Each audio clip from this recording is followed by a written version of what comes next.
Hello, welcome back to Learning Curves. I'm Anastasia, and today I want to talk to you about 6 things every parent needs. That's right, I'm doing 6 things. I usually do 5, but now I'm doing 6.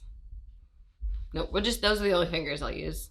I am the mom of 2. I have a 3-year-old Isabel and a 6-month-old Felicity. As I was preparing to be a mom for the first time, I watched a lot of baby registry videos. I have some thoughts about those, but there are a number of things that no one mentioned that you can't put on a registry that you really need as you're preparing to bring a baby into your house. Because really, as far as the things you need a way to feed your baby and you need a way to keep them clean. So the first thing I want to talk about that you need is kind of related to baby registries. I hear so many people talk about what women or parents put on their baby registries. People are like, they're never going to use that. They're going to spend all this money for this thing the baby's never going to use. That might be true, but it's not necessarily the physical thing the parent needs. It's the peace of mind of knowing that that thing's taken care of. I think the first thing that you need is peace of mind. Having a $200 baby swing may be something that brings you peace of mind. And if you have loved ones who are willing to help pay for a $200 baby swing to have in your home just in case your baby is soothed by a swing,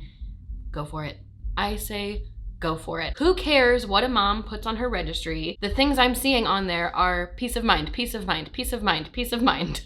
Even if there are probably things on everyone's registry that they're actually going to use, there are a lot of functional things that do make caring for a baby easier. Do you need all of those things? No. If this was the apocalypse and you couldn't get those things, you'd be fine. I would need a wet nurse.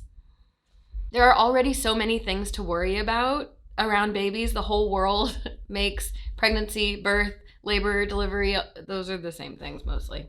Having a baby, raising a child that make all of those things feel terrifying enough, whatever stress we can take off of ourselves, the better. Also, the joy of having these things from your registry, not only does it feel like, check, I got that taken care of, the nursery is set up, but going into that room or space wherever and seeing the baby stuff, it helps you get excited, it helps you nest, it helps you feel happy and joyful.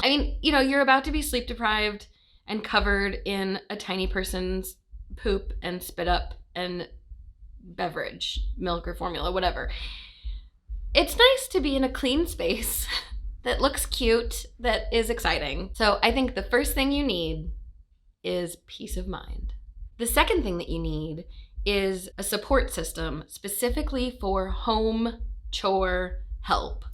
Alternatively, if you do not have home chore help, a substitute to that would be to not care, to be ready to not care. Because when you're prioritizing the things that you need to get done, so much of your time is going to be taken up by this baby, and it's great, but for some of that time, when baby's sleeping, you're going to want to be sleeping, or taking a shower, which will feel like a luxury, or going to the bathroom, or feeding yourself. There really isn't a lot of time to have designated, I'm going to do the dishes time. Also, you're exhausted. My husband cannot relax while there is a dirty kitchen.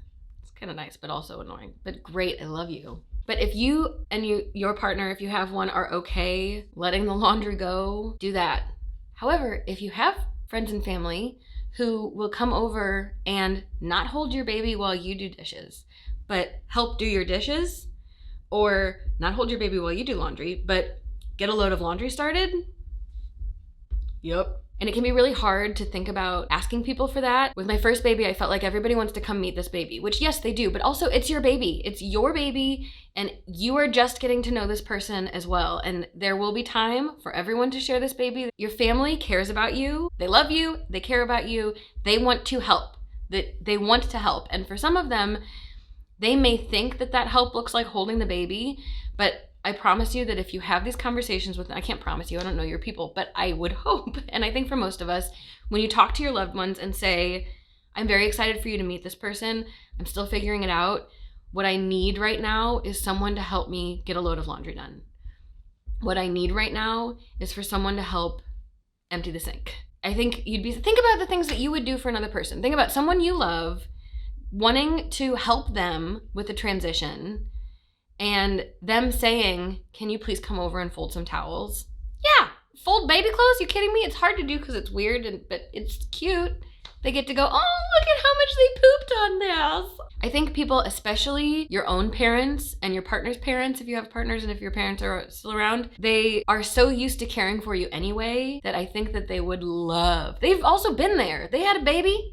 They would love to support you in that way, to actually know that the thing they're doing, their act of service, is something that you need and is really helpful to you.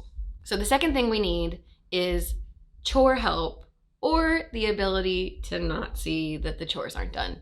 The third thing you need, and not everyone needs this, but I think that the vast majority of people need this, is space and time to care for your partnership. If you are with someone and you care about that relationship and you are raising a kid together, you are in a pressure cooker. You are hungry, you are tired, you are not going to be your best self. There's this new person that you are caring for together. You are no longer a partnership and now a family, if this is your first. That can bring you closer together. But if we consider a relationship to be like a boat, as we ride in this boat, we notice, oh, that part's a little shaky. I can live with that crack. That's fine. That's not a big deal. Well, when a baby comes, those cracks are blown open. I don't know. I think even knowing that it's going to be hard doesn't make it not hard, but I think there's a huge difference with being prepared. I think you should have conversations beforehand about planning to have space for the two of you. Even if you don't want someone else to come care for your child, you can just say, we're going to find 20 minutes when this baby falls asleep to just check in with each other. Hopefully that can happen more than once a week. Just a plan for the two of you to stay connected, because you're going to get dysregulated at times and it's going to be tough. Okay, not for everyone. There are some people who do not argue with their spouses.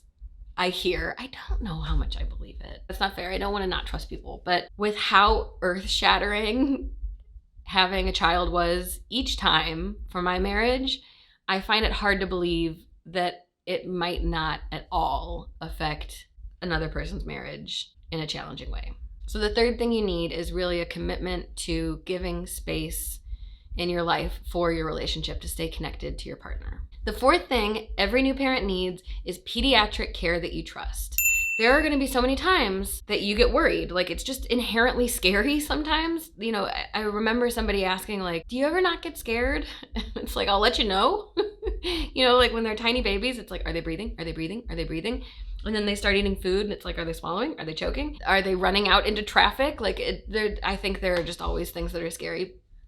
My videos are not uplifting. My husband's right. This is depressing. Something I didn't know is a thing before I had kids was, actually, even after I had kids, my brother and sister-in-law have kids that are about the same age as our babies. And my sister-in-law was like, oh yeah, I called the pediatrician's office and they told me blah, blah, blah. And I heard her say it a couple times before I was like, is that a thing we can do?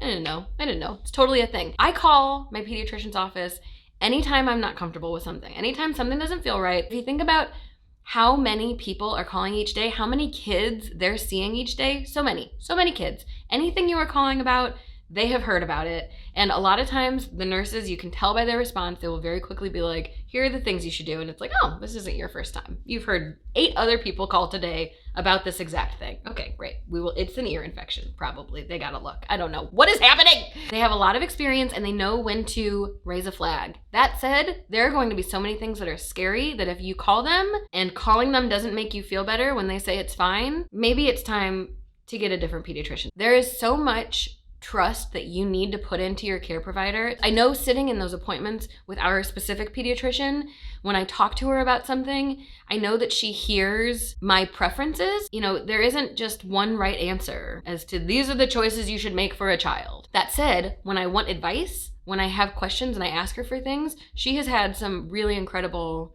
recommendations. So number 4, pediatric care you trust. This kind of leads into number 5, which I say in pretty much every parenting video, is you need to trust your gut. You need to trust yourself. If you are talking to someone at the pediatrician's office and they are saying, it's fine, and you are looking at your kid and you're like, I know this is not fine. I know this is not fine.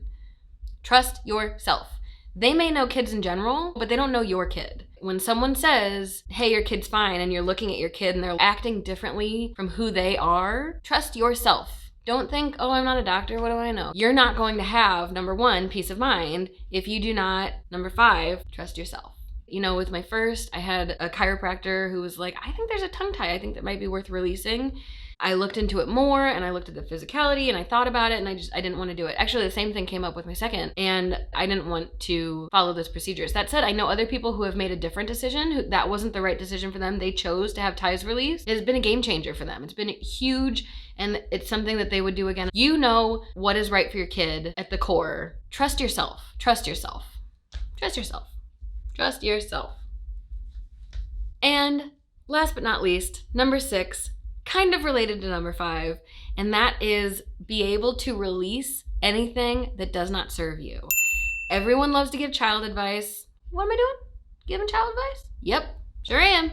Everybody loves to do it. You know, we have these experiences and the victories feel so good. Hey, I learned this thing that I think we want to share them. I had a lot of people tell me, you've got to do this. Here are the things you have to do with your kid. Don't give him a pacifier until whatever, which we didn't give him for the first 3 weeks. But I had also people saying like, you should give him a pacifier right away. You know, there were people saying, don't co-sleep. You're going to roll over on your baby. You know, and others saying, don't put your baby in another room. Actually, this piece came from my midwife. There's a place that specializes in releasing lip and tongue ties. And when I went and took her to be evaluated, my midwife was like, if you shed a single tear in that office, which I'm a crier already, and I have all these hormones changing and I'm having trouble breastfeeding, it was all the emotions were everywhere. She was like, if you shed a single tear in this office, they will try and pitch you progesterone. Did they? They sure did. Because of course I cried. I mean, it wasn't like a lot. But she was like, they are the best when it comes to releasing these ties. My midwife was like, we're going to go in, we're going to take what we need and leave the rest. And their recommendation was we could do it. We don't have to. I decided to not do it. Then they did the progesterone thing, and that is what I released. I think that we are all sharing the things that we wish we would have known when we were in it, and some of that's not going to apply to you. The experiences you have might be the opposite of what I had, and all of this advice might be bull hockey. So I encourage you to take from this video what is helpful and give the rest the finger. So that's it. Those are the 6 things I think every new parent needs. If you want a video where I actually talk about physical things that we use, like things you can actually put on your registry, let me know. Let me know in the comments. Thank you so much for watching. If you like this video, please like this video and please subscribe.